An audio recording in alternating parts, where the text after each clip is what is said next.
I want to start with a couple of stories. About 15 years ago, I was sitting in a bar at a conference and struck up a conversation with a man who I knew to be Dan McGovern, who had been the administrator of EPA's Region 9 in the early 90s. I knew that Dan had made a decision that was really tough, one that had thrown all of California water into turmoil. And I knew that Dan probably expected to get fired as a result of that decision. So I asked him about it. And what he said has stuck with me. What Dan said was, as you rise in a job, you're going to face lots of opportunities to do what is right and know that it would get you fired and pass it by. Oh, it's not working? Thanks. But at some point, you reach a decision, you face a decision where the right is worth the risk, and you take the leap. So tonight, I'm going to be talking about cliff divers, people who take a leap. Now, a cliff diver jumps, and sometimes they hit rock. Sometimes they hit water and survive. And sometimes, in taking the leap, they do something that matters and make a real difference. And that's really what I want to talk about tonight. People who take a leap and make a difference.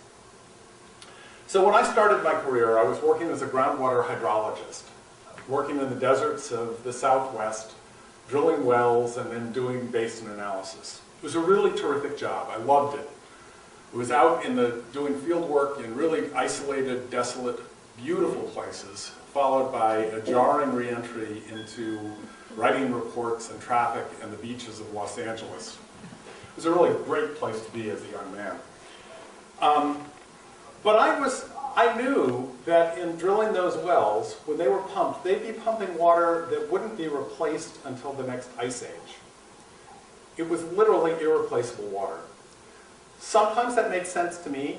We were drilling wells for some of the desert cities and providing water for people. But sometimes it made less sense to me when we were drilling wells that primarily was growing alfalfa to be used for dairy cattle. And that water in the form of dairy would then be exported to the cities and to other better places. And that conflict mattered to me. It created a sense of urgency in me to work on water policy. How could we balance the needs of people and the needs of fish and wildlife, particularly in those desert areas where I knew the wells were literally sucking the water out of the springs and sucking the life out of the desert. That conflict led me to a career in water policy. It led me to become a lawyer, an advocate, and sometimes a lobbyist. And, you know, when I look back over the 30 years I've worked in water policy, I have to say that there have been some terrific successes. I've helped protect some beautiful and important places. I've helped stop some environmentally damaging projects. There are a few dams that have been taken down that I had a hand in. And we've worked to make a few places, small places, better. But on the whole, I'd say that we haven't accomplished very much. If you look at how water is used at a basin scale, at a state scale, at a regional scale, at a national scale, at a global scale, we have a long way to go. In the areas that I work, Western water, every major river is home to endangered species, threatened and endangered species listed under the Endangered Species Act. From the Columbia to the Rio Grande, from the Sacramento to the Missouri, all of those rivers have water projects that are run, at least in large part, to protect those endangered species.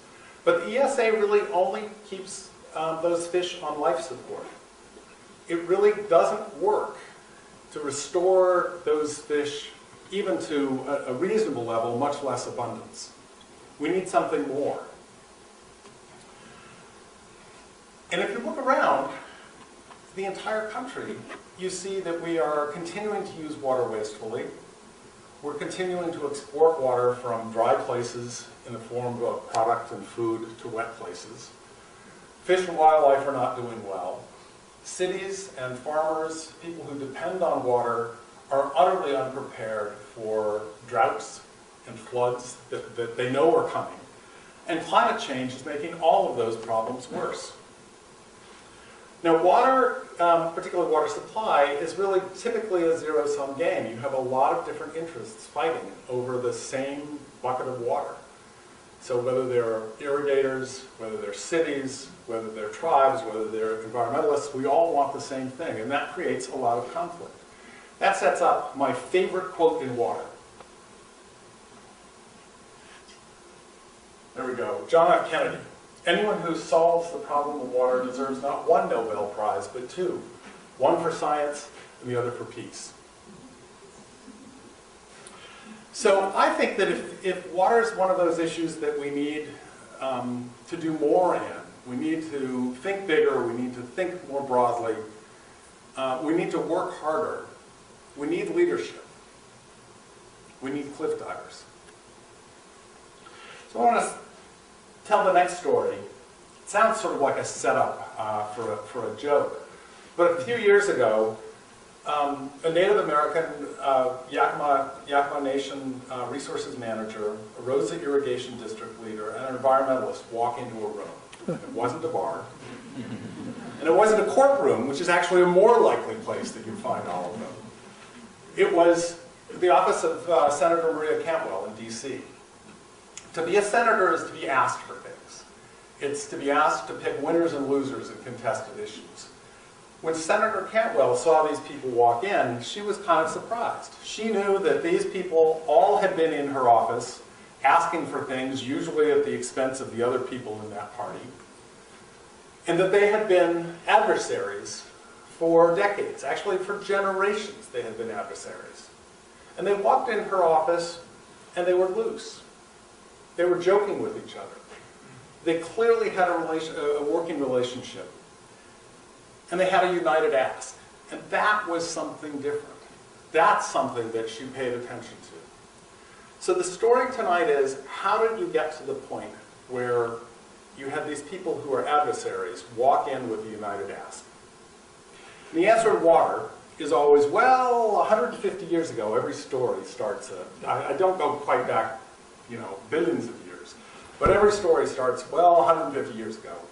So 150 years ago, after like many places in the West, after the Indian treaties were signed, settlers moved in, and of course they started diverting water from the rivers. Well, the rivers soon ended up not having enough water, so the settlers built small dams, create reservoirs to let the water flow deeper into the summer when they needed to irrigate. Those quickly ran out.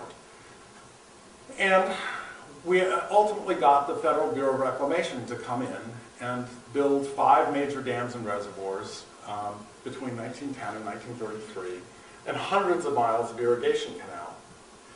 The result was the Yakima Project, which as federal water projects go, is a rock star. It has been economically hugely successful. The Yakima Basin produces about $4 billion in agricultural productivity. It's one of the biggest agricultural basins in the country, and certainly the biggest in the state of Washington. And it created enormous numbers of winners. But, and you know there's going to be a but there were a lot of losers too. The Yakima Nation, which had reserved the right to fish in its treaty, saw the 800,000 or so salmon that returned every year dwindle to about 4,000 by the mid-1990s. Sockeye, coho, summer chinook all went extinct. Environmentalists, of course, didn't like it. We were not happy with the decline of the salmon, and we didn't like the rivers being treated as irrigation canals. But even some farmers were losers too. In the Yakima Basin, far more water was claimed than was available. The result was our favorite pastime, fighting over water. Giant lawsuit instigated after a serious drought in 1977, Aquavella.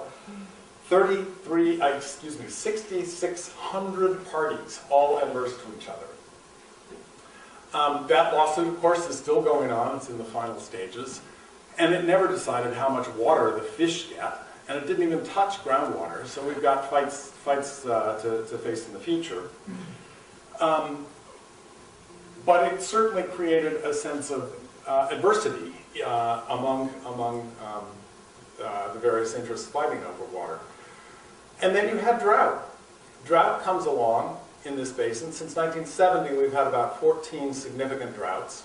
Every couple of years, we get another one. The one in 2015 was somewhat different. 2015, this last year, was unusual because we actually had pretty close to normal precipitation. But that precipitation fell as rain rather than snow. And in the Yakima, we rely on the Cascade snowpack as our sixth and largest reservoir.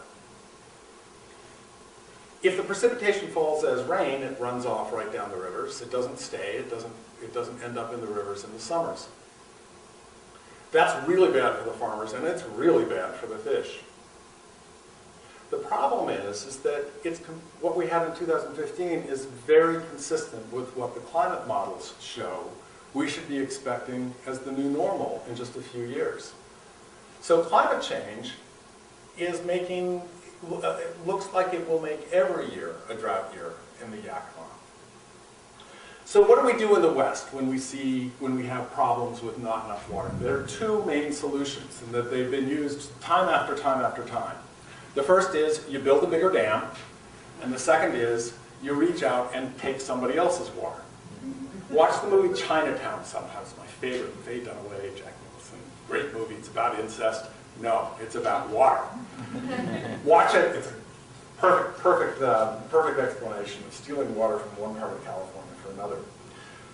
So in the Yakima, we said, oh, we know how to do that. And thus was born the Black Rock Project. The Black Rock Project would pump water out of the Columbia River, store it in a giant dam, and then release it into use in the Yakima Valley. Well, the problem with that is the Yakima Nation saw that they had fish, significant numbers of fish in the Columbia, and we would be taking water from the Columbia and with the speculative hope that there would be water for fish in the Yakima. So they were dead set against the project. We in the environmental community, we sort of have a philosophical opposition to big water projects and dams. So we were opposed on that basis, but we were also concerned about some of the specific impacts of the dam. But it wasn't just us, it was also some of the irrigators. The irrigators saw that this project was going to cost several $billion, 7 was one of the numbers, and that they would be responsible for repayment of a significant portion of that. And once they ran the numbers, they realized it didn't make economic sense for them. So that's where we were in about 2008, as we walked up to the edge of the cliff. We had toxic relationships among all the parties. We knew we had serious problems. The solutions that were proposed, BlackRock in particular, didn't look like it was going to go forward. And people didn't really talk to each other. A Yakima Nation employee that I talked to about that time said that at that time, if he were to even talk to a Rosa Irrigation District employee, both of their jobs would be at risk. So what do?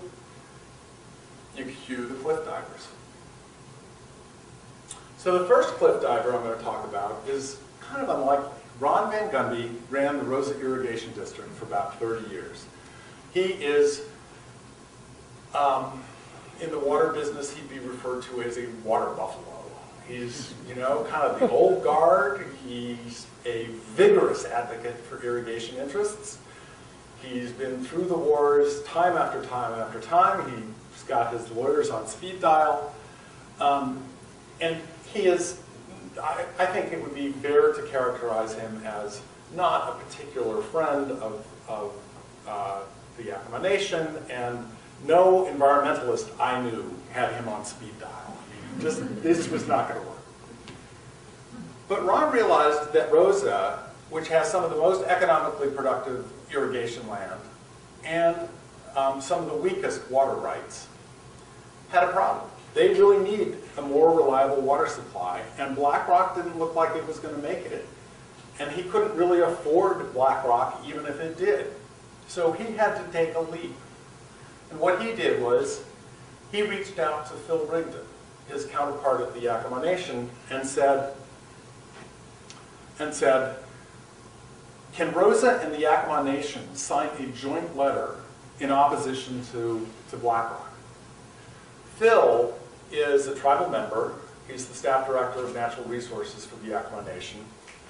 And Phil is a very smart guy. He's got a degree in forestry from University of Washington. He went to the Yale School of Forestry for a master's degree. He knows how to do politics. He knows how to do tribal politics. He works at the state level. He works at the federal level. And he knew that the Yakima Nation was opposed to BlackRock, but he also knew that doing anything with Rosa was a dangerous thing. But Phil managed to get his tribal chairman to sign that letter, and the letter landed with a thud on Derek Sandison's desk. Derek ran the Office of Columbia River for the State Department of Ecology. He was charged with developing new water supplies for fish and farmers. BlackRock was the biggest game in town, and BlackRock looked like it was going down.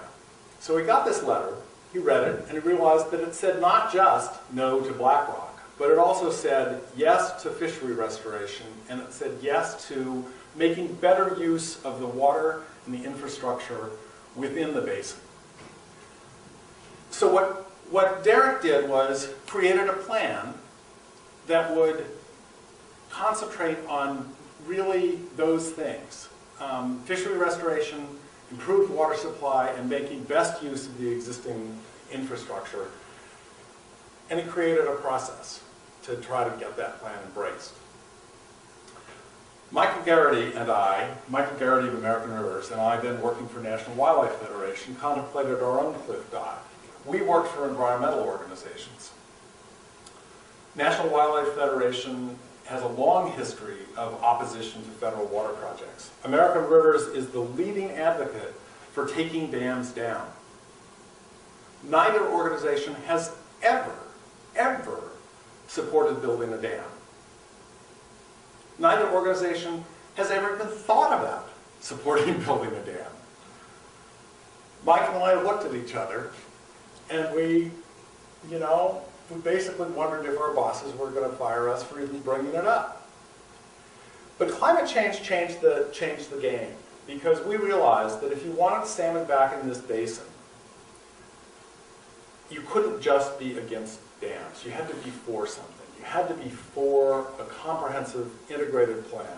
You had to do something more and bigger. And we convinced our bosses that it was worth us taking the lead.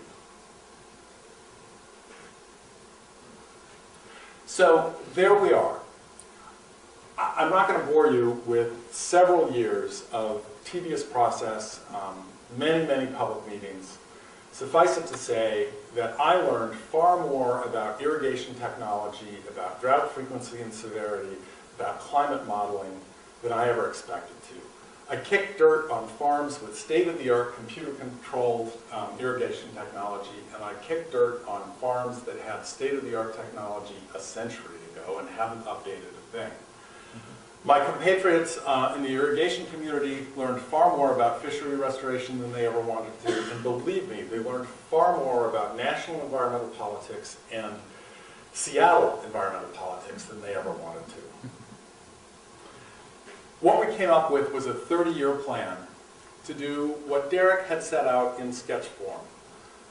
Restore hundreds of thousands of salmon back into this basin, make best use of the water through conservation and efficiency, embrace water marketing so that water can move around from lower valued uses to higher valued uses, and yes, increase storage. First by making best use of existing dams, and then expanding or building new dams. It's been a remarkable process to get there. It took many dozens of people taking leaps, putting their reputations and their jobs on the line. But it worked because we came to understand each other's interests. What we ended up with, one more thing. What we ended up with was an unusual set of politics that first allowed us to go to the state legislature and get $100 million in a really tough budget year to buy 50,000 acres in the Tianaway, which is critical habitat for steelhead and salmon.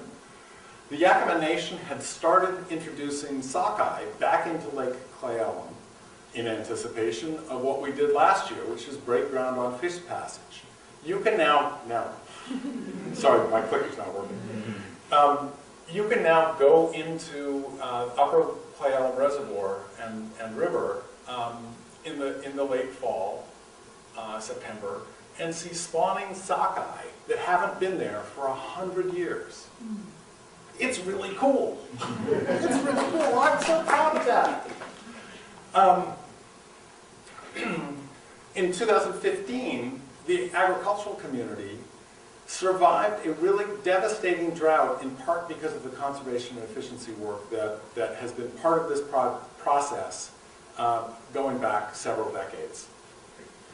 And of course, okay, now we can stop, thank you. And of course, Senator Cantwell has been involved as well. Senator Cantwell has introduced a bill authorizing the federal parts of this project, including the first major storage element, taking advantage of water that's already in Lake Cochise and accessing it through a drought relief pumping plant. But one of Ed and Representatives Newhouse and Reichert are anticipated to introduce a House companion bill early this year. But one of the really cool things is that the Kittitas Irrigation District, or the Kittitas Reclamation District, ran out of water in August last year. Its manager, Urban Everhart, realized that he could borrow water from the irrigation districts downstream, run it through the Kittitas canals, and siphon it off into the tributaries that were being dewatered because of drought. There were thousands of salmon in those tributaries that would have otherwise died. And Urban and Kittitas Reclamation District saved them. There's no reason in the world that KRD couldn't have done that any time in the last 20 or 30 years, but they didn't. They did this year because of the relationships, because they understood what they needed to do to make this basin as a whole work. So I am so proud of what we've accomplished. It's really remarkable. Of course, there are people who don't like what we've done. People who are Black Rock supporters still want to go out and get water from the Columbia River. Dyed-in-the-wool, dyed-hard environmentalists can't even believe that we, Michael Garrity and I and our compatriots, have agreed to building new water projects. There are free market advocates and economists who believe that what we really should do first is water marketing. And I actually have some agreement with that. We're doing it, but it's part of this integrated whole. And there are people who live next to the dams that would be expanded or the reservoirs that would be drawn down further who are quite unhappy with the impacts to their interests. And I understand that as well. But I guess the question is, what's the lesson that we've learned? The lesson, I think, from Yakima are pretty easy. The doing is harder, but what you need to do is pretty easy. First, you have to understand the interests of the people who are your opponents, and we came to do that. I stopped seeing the irrigators as greedy destroyers of fish and rivers. They stopped seeing me as a deluded Seattleite environmentalist, probably socialist. Well, maybe they didn't stop seeing me that way, but at least they figured out they could work with me. And we all realized that we had common enemy. First BlackRock, but then climate change. And in finding and defining that common enemy, we found common ground. We found things that we could all be for. That was enough to get us to a recognition that the old ways of doing business weren't going to work. I mean, I'm a lawyer. I've litigated. I know I can throw lawsuit bombs. But they don't really solve problems. They can go to the legislature, you know, stop fish passage, whatever. That's fine. But it doesn't actually solve problems. in order to solve problems, we needed cliff divers. We needed people who would put their jobs and reputations on the line and make a difference. That's the Yakima story, and that's really where I should stop this talk, but I'm not going to. A couple of weeks ago, I was, wasting time, and I went on Google Trends and looked for a list of what issues are Americans most looking at on the internet. And there's some pretty tough issues. When you think about those, they are all polarized issues. If you tell me what your political party is, I can pretty well tell you what position you're going to take. If you tell me where you live, I can probably tell you what position you're going to take. If you tell me what media you listen to or watch, I probably can tell you what position you're going to take. Our political parties, our media, where we live, have all polarized us. And that means we're not going to solve any of these problems. We're going to beat each other over the head with ideology. We're going to make political hay. We're not going to do what we did in Yakima, which is get away from those polarizing positions, actually engage with our opponents, understand their positions, and work towards solution. The lesson from Yakima is that's the only way we're really going to make progress. I'm not going to win otherwise. You're not going to win otherwise. They're not going to win otherwise. We're all going to lose. So what I'd like to do is invite you all to take a dive with me. Let's work together. It matters. Thank you.